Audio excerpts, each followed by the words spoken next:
자, 이번 사고로 선거 막판에는 이 안전 문제가 또 쟁점으로 떠올랐습니다. 국민의힘 오세훈 후보는 오늘 보시는 것처럼 사고 현장 그리고 구의역 참사 10주기 추모에 나섰고요. 정원우 후보 역시 안전사고 예방을 시정의 우선순위로 삼겠다고 밝혔습니다. 만나보시죠. 이태원 참사 이후에 많은 대책들이 나오고 했음에도 불구하고 여전히 많은 안전사고들이 계속 나오고 있는 것, 이것은 근본적으로 뭔가 좀 바뀌어야 된다. 서울시 재난관리기금을 30% 정도로 확대해서 진행하겠다라는 게 제 계획이고. 시민 여러분, 저는 그동안 진심으로 시정의 최우선 가치를 언제나 안전에 두어왔습니다. 하지만 이번 일을 겪으면서 아직도 부족하고 또 부족하다는 사실을 절감했습니다. 제게 한 번 더 기회를 허락해 주신다면 지금보다 더 나은 서울, 전진하는 서울을 만들기 위해 제 모든 것을 걸고 반드시 성과로 보답드리겠습니다. 자, 보신 것처럼 오세훈 후보는 선거운동복이 아니라 검은색 정장, 노타의 차림으로 눈길을 또 끌기도 했는데, 변호사님, 이 시장 후보들이 그래도 선거운동을 잠정 중단하고 이렇게 추모의 분위기로 가는 건 참 바람직한 모습이죠. 당연한 일이라고도 평가가 가능합니다. 서울시와 떼놓을 수 없는 사고였습니다.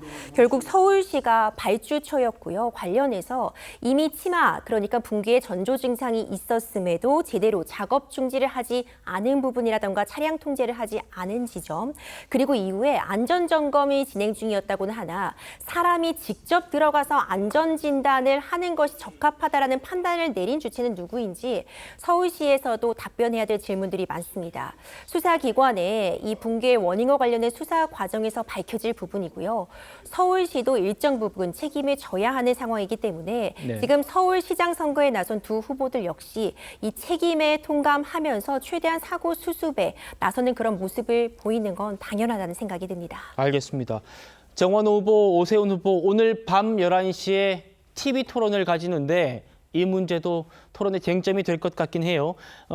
윤기찬 위원장님, 선관위가 이 주관하는 법정 토론이고, 그런데 사실 내일이 사전 투표잖아요. 서울시장 토론회가 한 번밖에 안 열리는 건가요? 그렇죠. 뭐 토론회는 없었고 일방적인 토론회, 그러니까 개별적으로 대면 토론은 없었습니다. 다른 두 번의 각자 토론은 있었는데 이거는 사실 유권자의 알 권리 차원에서 보면 좀 문제가 있는 그 형상이에요. 왜냐하면 토론을 통해서 상대방 후보의 단점을 끄집어내는 건 저희가 네거티브라고 하지만 구체적인 질문을 통해서 공약에 대해서 검증하는 과정, 이것들도 또 병행되고 있는 거기 때문에 토론은 반드시 필요한데 아마 정원호 후보가 여기에 적극적으로 응하지 않았던 걸로 그렇게 알려져 있고요. 이 부분은 매우 아쉽다고 생각합니다. 왜냐하면 2시간 정도 하는데 워낙 쟁점이 많기 때문에 관련돼서 충분히 유권자가 이해할 만큼의 서로 공방이 오갈 수 있는 시간적 여유가 안 된다는 거죠. 네. 더군다나 그 듣고 나서 본인 판단까지는 어느 정도 시간이 필요한데 그 바로 한 6, 7시간 뒤면 또 투표를 해야 돼요. 그러게요. 이런 보니까 부분은 사전 투표 7시간 전에 네. 토론을 하는 거예요. 있을 수 없는 거죠. 많은 분들이, 왜냐하면 이제 토론 전체를 다 유권자분들이 보기는 어렵고 토론에 대해서 평가하는 또 장면들을 그 다음에 뉴스들을 통해서 본인들이 접하고 어떤 사태 파악한 이후에 투표에 나가야 되는데 그럴 만한 시간 여유가 없다는 거예요. 그리고 저는 이제 제가 국회에 대해서도 꼭 짚고 싶은 게 하나 있는데 아까 소소문 안전사고 있잖아요. 유명을 달리하신 분들 매우 안타깝죠. 안전점검 하다 이렇게 됐으니까. 근데 국회가 그 시간에 행안위를 열고 있었다는 거예요. 행안위 열고 있는데 저희 GTX 삼성역 그 사고 관련돼서 현안 질의 중에 있었다는 겁니다. 거기에는 서울시장 권한대행이 참석해 있었고요. 사고 날 때가 그렇게 됐다는 겁니다. 예. 그리고 도시기반시설 본부장도 그 자리에 있었다는 거예요. 그 사고 난 소식을 듣고 가려고 했더니 뭐 국회 절차에 따라서 40분, 1시간 딜레이 됐다는 겁니다. 이게 있을 수가 없는 거잖아요. 그러니까 저는 이게 선거 때 현안 질의를 한 것도 저는 그렇지만 보강공사가 다 된 이후에 안전 문제가 어느 정도 일단락된 그 사건 때문에 저렇게 안전사고가 난 이후에 즉각적으로 대응할 수 있는 인력을 국회에 잡아두고 있었다는 거. 저 이것도 곰곰이 국회 업무 진행 행태에 대해서 한번 그 숙고해 볼 필요가 있겠다 이런 생각합니다. 알겠습니다. 사전 투표를 7시간 남기고 처음이자 거의 마지막 이 토론이 열린다는 것. 참 이건 좀 이번 선거 끝나더라도 한번 좀 짚어볼 필요가 있을 것 같습니다. 유권자의 선택에 굉장히 좀 제한이 될 수 있는 그런 문제이기 때문에요.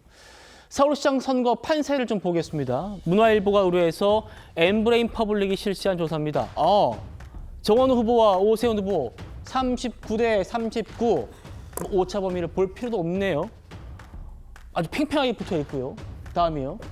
동아일보와 의뢰해서 리서치가 조사한 결과입니다. 정원우 후보 49.6, 오세훈 후보 36.4. 여기는 이제 13.2%포인트, 오차범위 밖에서 또 벌어진 조사도 나오기도 하는군요. 김진욱 특보님, 저희가 보여드리는 조사들 공표 금지 기간 전에 조사된 것 한 번 더 밝혀드리면서 얼마나 치열한지 알 수 있을 것 같아요. 뭐 조사 기관마다 뭐 다양한 지금 아주 초박빙부터 조금 오차 범위 밖까지 벌어져 있는 내용들이 나오고 있는데 사실 저 부분에 대해서 정확한 거는 선거가 끝나기 전에는 확인하기 굉장히 어렵습니다. 그렇기 때문에 지금 누가 굉장히 뭐 앞서거나 뒤서거나 한다는 얘기를 하기는 좀 어렵지만 그럼에도 불구하고 이번 서울시장 선거가 가장 큰 이슈를 가지고 가는 것이 얼마 전까지는 부동산이었던 것 같은데 이제 그 이슈가 안전 문제로 넘어왔다라는 부분은 좀 확인할 수 있을 것 같고요. 지금 좀 전에 이제 뭐 TV 토론 말씀을 주셨는데 저는 뭐 TV 토론 많으면 많을수록 좋다고 생각합니다. 그리고 이 TV 토론 특히 선관위가 주관하는 TV 토론의 시간이나 이런 부분들은 네. 후보들이 결정하는 거 아니에요. 저거 다 선관위가 결정하는 거 아닙니까? 그래서 좀 점검이 필요하다는 것 같아요. 그래서 제도적인 점검이나 이런 부분들은 필요한데 저는 이런 생각이 들더라고요. 이번에 부산시장 선거 같은 경우에 TV 토론이 여러 차례 있었습니다. 그런데 그 TV 토론이 끝나고 난 이후에 언론의 평가는 뭐였냐 하면 정작 부산 발전, 부산의 미래에 대한 얘기는 없고 네거티브 공방만 남았다 이런 얘기들이 있어요. 그러면 차제에 어떤 TV 토론을 많이 하는 건 좋습니다만 어떤 개인 간의 어떤 네거티브 공방으로만 이 TV 토론이 그런 장으로만 쓰이는 부분 이런 부분도 함께 점검해야 할 필요는 분명히 있을 것이다. 저는 뭐 그런 말씀 좀 아울러 드립니다. 그렇죠. 그런 부분도 좀 발전적으로 또 논의를 해봤으면 좋겠습니다. 아무리 그래도 이 서울시장, 천만 서울시장을 뽑는데 좀 투표를 선거 앞두고 한 번만 이 토론을 한다는 거는 정말 좀 한번 짚어봐야 될 부분 같습니다. 예, 언어 도단이라고 생각을 하고요. 부산 그 TV 토론에서 네거티브 공방이 많았다 그러는데 그것도 검증해야 될 후보자의 자질과 직결되는 문제입니다. 물론 부산 발전과 관련한 얘기가 생각만큼 많이 나오지 않았다라는 점은 지적 사항이겠지만은요. 그리고 TV 토론을 할 때 한쪽에서는 원하는데 다른 쪽에서는 원하지 않기 때문에 지금 그 법정 그 TV 토론만 가능하다라는 것인데 제가 그래서 이런 건 어떻게 해야 될까라고 생각해 보니까 TV 토론을 하는 것이 또 그 유권자들이 그걸 보고 판단할 수 있는 권리 아니겠습니까? 예. 그러니까 TV 토론을 안 한다 그러면은 하겠다는 사람만 불러서라도 그 자기의 어떤 생각을 피력할 수 있는 기회를 주면 그것도 방법이겠군요. 그럼요. 그러면 안 나올 수 있습니까? 결국 나와야 되는 거고 그리고 네거티브 공방이라고 하지만은 실제로 그 후보가 어떤 인생을 살아왔고 어떤 공공에 대한 그런 인식을 갖고 있는가는 유권자가 판단해야 될 중요한 기준 중에 하나라고 생각합니다. 알겠습니다.